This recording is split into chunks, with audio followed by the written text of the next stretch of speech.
Enkuuka kiki kino kyenda babannange gutusinze nnyo Ssaabasajja Kabaka. Vidiyo eno manyi abakungu b'Emmengo bangi bayinza n'okunyiiga but it's okay. Naye what is not going on well Emmengo awo sawa ziri 7 ogw'emisana. Breaking news embeera mu nkuuka ate kibangawo bukyanga etandika myaka ajadda abantu bamuswaba nga bawulidde mukunja ssaawa ziri 7 ensonga baginywedde kati n'abagenzi bagamba tetugenda kuddayo ate tetugenda kugibala kubiswaliza ddala Obuganda obula bino byebiriwo kati nina embeera ya Uganda flag bakifeesi aba ghetto structure eya Muhoozi bagambye bagenda kuba buli ayina bendera nako nkalese maasawo. Omuntu abadde nga tafollowinga nkuuka. Enkuuka yajjulanga kiro ng'ennaku z'omwezi 3 ng'abantu bava e Masaka, abantu ne bava Ejjinja, abantu ne bava e Mbalala, abantu nga bagenda kusula mu nkuuka era we Mmengo nga wasula wajjudde. Naye ssaawa ziri 7 kiki ekitagenda bulungi? Nkakasa ennyindo yange ndi presenting okuba nti ndi waawano ndi Muganda. Era ndowooza binkakatako bibuuzaako. What is not going on? Ssaawa 7 okubanga buno obudde. Katonda wange.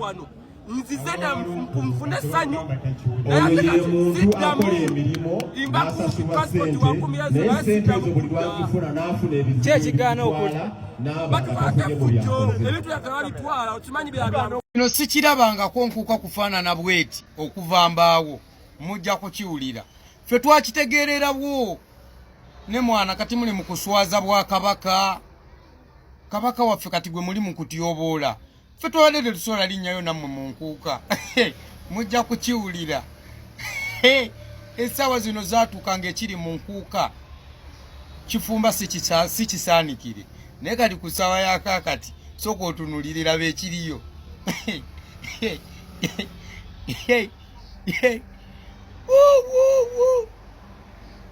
atasa temujja kutulaba.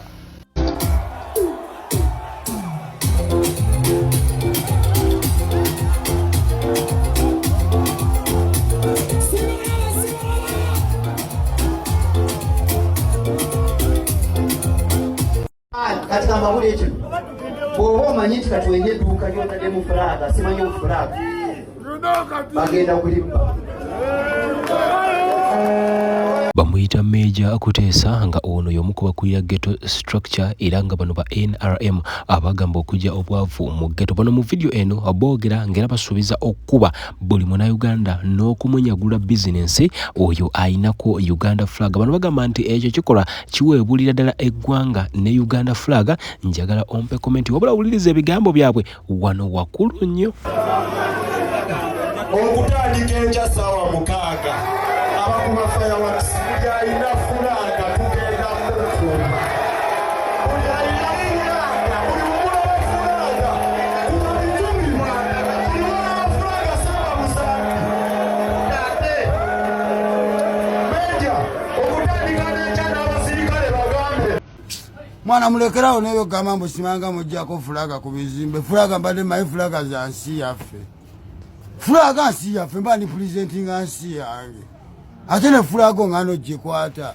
Bishimye bogambe by'ekidongo. Mushimanga kushanga ku kizimbe kigalotya. Ngo kigala kyo ekyani. Igonage nina ekyange. Wekirya fulaga natimbye ntimbye. Yaddala. Nagenze nenzimala bumazi. Jeri. Igwe itambu simayanga mukwasisa empisa. Mbusimanga empisa. Pisa size mukwasisa nga namwe muli bono nefuma mpisa. Igwe. Ijangu kalo kijeko fulaga kizimbe kyange bakuwana wana. Omanyi mugenda ne muwana timukwasisa amateeka. Ffe tugamenya, ffe tugakola. Byango kijeko bakutwala ezira kumwa. Gwe temutemolerako ffe Bannayuganda tugenda bunda mu nsi yaffe naawe. Eno ensi yaffe. Tetugenda kera kumakya tumude mu nsi yaffe. Muse omuvimbe buvimbe.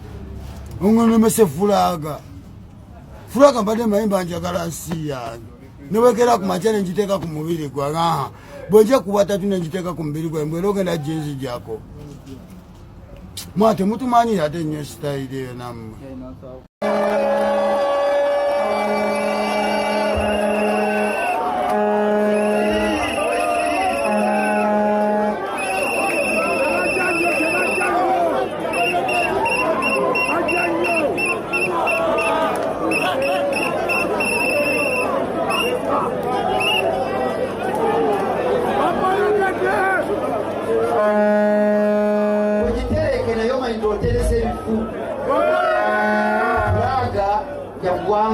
ate fulaga enokuwa respect obo gitambuza kwonoona eggwanga lyayo egenda kukusasulira ogenda kukusasulira katuweereze fulaga respect tuweereze respect abantu ababeera wansi wa fulaga ya ffenna tubeera bannayuganda ffenna tulina eddembe lyakubeera ki uganda naye bwe tunakozesa ebintu byaffe bubi tugenda kutusasulira mubwene bundi kati bano abagamba nti mu maaso g'edduuka ogifudde ofiisi ekyo gyana okusanganya ofiisi ewagiguddewo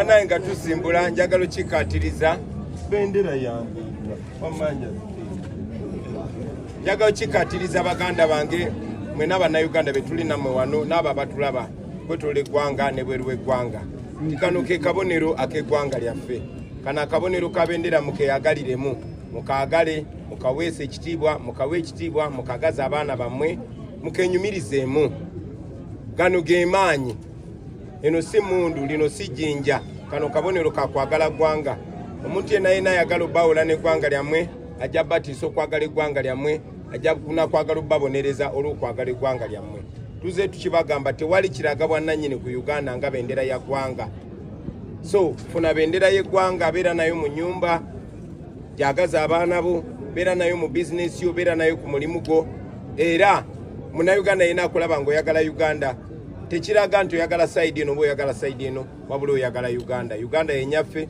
ogamba otya mwana wa maama kano kankwatiremu kakwatemu njagala olabe endowooza y'abasajja bano abasajja ba NRM bano electoral commission oba etteeka ya electoral commission ligamba nti munnansi bw'onaaba ogenze woolondera ku polling station bw'omala okusuula akaluluko ku mmeeza awo woolondedde fuluma meters 2 odde ebbali olinde ebinaava mu kaluluko k'osudde etteeka terikugamba nti bw'omala okulonda dde ewaka likugamba bw'omala okusuula akaluluko bala meters 2 odde ebbali naddala nga toli polling agent bagwenza okukalabalaba wa candidate ali mu kalulu ako kati here comes the controversy His Excellency Bobi Wine avaayo agamba bannansi nti ku mulundi guno bw'omala okulonda akaluluko todda waka beerawo okuuma akaluluko ne bavaayo tate tetwagala abantu ku polling station kakati polling station emu bwe waka abantu nga 6 kakati abantu abo 6 bonna bajire ku polling station kakati nedda poliisi n'amagi gigakkirizibwa okuuma akalulu bw'omala okulonda akaluluko de waka genda okola ebibyo ojja komawo edda ng'okubala akalulu kutandise bano be mugamba nti bajja komawo edda ng'okubala akalulu kutandise mbuuza mu kubala akalulu kano nga kamaze okuggwa kiki ekibakugira okubeerawo ne mu kalulu kano nga kagenda mu maaso nga bali meters 2 gokka nowe balondedde. N'olaba olwo Simon Byabakama avuddeyo, n'olaba omwogezi wa poliisi avuddeyo, n'olaba bano bakazanyiikirizi simanyi ba baby cool. Oli n'atuuka n'okugamba nti ate ku polling station lwaki osigalawo nga tewaliiwo toyi. Oli n'atuuka bano ba Proscovia Nareso bano abakulira ebitongole by'okwerinda naye nga bababuuza etteeka lyo ligamba ki. N'asitula waliwo oyo omwami oyo komishona wa poliisi atera okujja okwogerera poliisi ye Donozi yani waliwo omwami ali awo afande ne bamubuuza nti etteeka lyo ligamba ki nti etteeka ligamba meters 2 okuva oli wakubidde akalulu naye olw'okuba nti tulaba tulina bye twekengedde katulese guidelines kati guidelines zi overridinga etteeka. Since when has guidelines overridden the law? Guidelines ziri wansi wa law. Nti guidelines ziri wansi wa mateeka goyina okulambika nti etteeka ligamba ki. Ligamba bweriti ne bweriti. Etteeka we liba ligamba meters 2 okuva woolondeddwe ddala oli meters 2 okuva ne woolondedde. Zibayita guidelines. Naye you cannot come out yes nti etteeka litugamba meters 2 neffe meters 2 tugamba tezijja kumala tubagamba mudde waka. Here comes to Uganda national flag. Nti etteeka bayanguye namangu okujja okwotinga etteeka eriraga ku nkozesa ya Uganda national flag. Naye nga Uganda national flag eno ebaddengawo ebbanga lyonna tuli mu myaka aga 4 abasajja gye batufugidde. Uganda national flag ebaddengawo nga ne ssente zizzenga ziyita okutunda omwoyo gw'eggwanga okupromotinga Uganda national flag.